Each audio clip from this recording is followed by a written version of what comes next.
Hello guys, welcome to my another video. সবথেকে তো বারবার গঙ্গাসাগর একবার, অবশেষে বেরিয়েই পড়লাম গঙ্গাসাগর।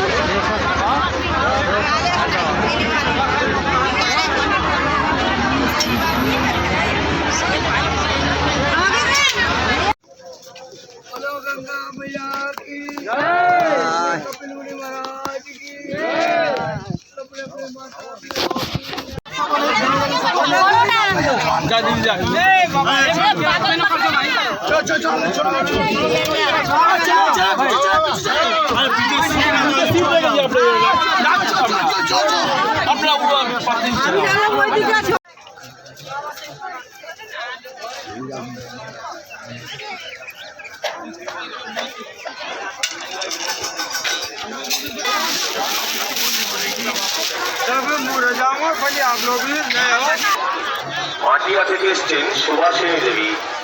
বৈজয়ন্তী সরকার আপনার খোঁজ করছেন, উনি নতুন রেলে থেকে আপনার জন্য অপেক্ষা করছেন। ক্যানিং থেকে এসছেন আলোপতি নাইয়া।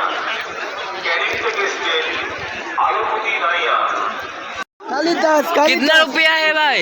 10 रुपया करके, 50 रुपया करके। अच्छा, अब आए कहाँ से हो? गंगा सागर के लिए आए हो भाई? उधर में मेरा घर उधर। ओ, आप यहाँ का लोकल हो? अच्छा अच्छा, आप भी यहाँ का लोकल हो? हाँ जी, ठीक है। नहीं, नहाने का बाद आप यहाँ से भी सामान वामान सब ले सकते हैं। पूजा का डाली सब कुछ मिल जाएगा। হুট করে দেখ নৈহাটির বড় মা, সেখান থেকে ট্রাস্টও এসেছে।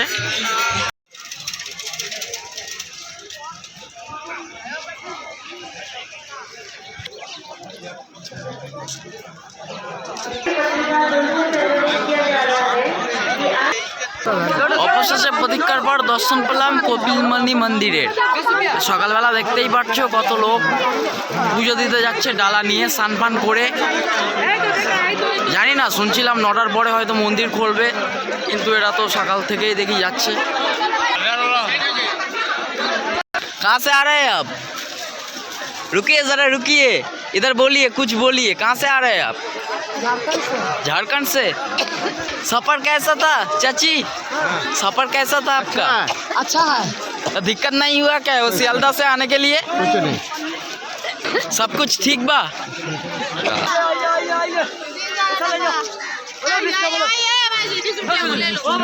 গঙ্গাসাগর মেলার মূল আকর্ষণ এই সাধু বাবারা।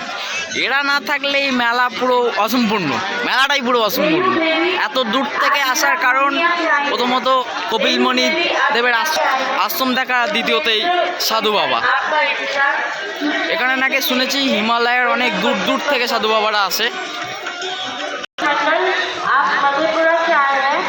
नरेश मंडल आपका इंतजार सूचना केंद्र के नीचे बजरंग परिषद पर कर रहे हैं।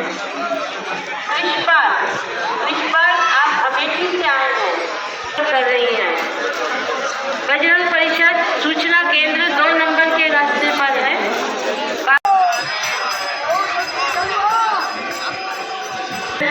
आप बिलास बरेली से आए हैं सुल्तान